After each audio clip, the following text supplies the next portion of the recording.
Jack Covid. Give thanks and praise to the Almighty Jah. Make them not tiri my shaman. To the man of my pattern. Tell them say $1 million. Nasinda mukandri mupenyu. Dotenda ngari maita senyu. Nechipoche upenyu. Tinombo tata asitiri vana venyu. Ukango vane kutenda.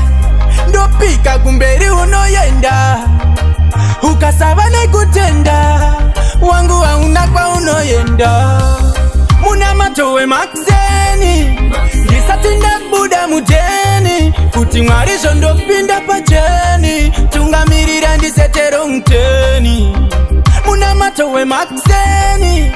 Lisatinda buda muteni. Kuti mwarisho ndopinda pacheni. Tungamirira ndisetero mteni.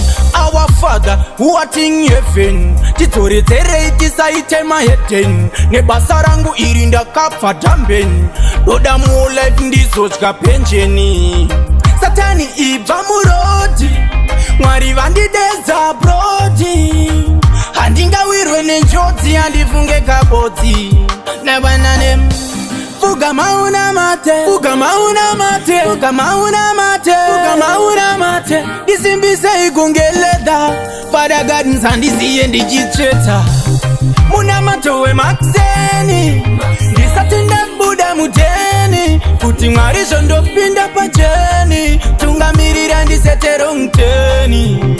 Muna matowe makseni, ndisatinda buda muteni. Kuti mwarisho ndopinda pacheni, tungamirira ndisetero mteni. Nasinda mukandiri mupenyu, dotenda mwari maita zvenyu.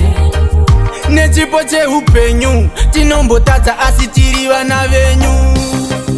Ukango vane kutenda, ndopika kumberi unoyenda. Ukasava nekutenda, wangu hauna kwa unoyenda.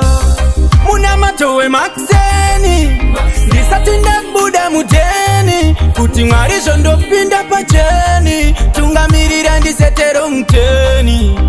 Muna matowe makseni, ndisatinda buda muteni. Kuti mwarisho ndopinda pacheni, tungamirira ndisetero mteni.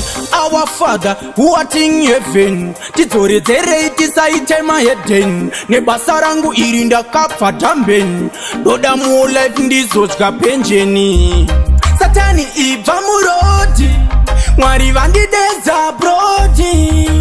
Handingawirwe nenjodzi handifunge kabodzi.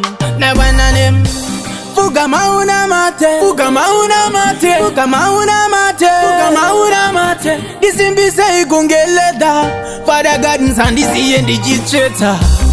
Muna matowe makseni, ndisatinda buda muteni. Kuti mwarisho ndopinda pacheni, tungamirira ndisetero mteni. Muna matowe makseni, ndisatinda buda muteni. Kuti mwarisho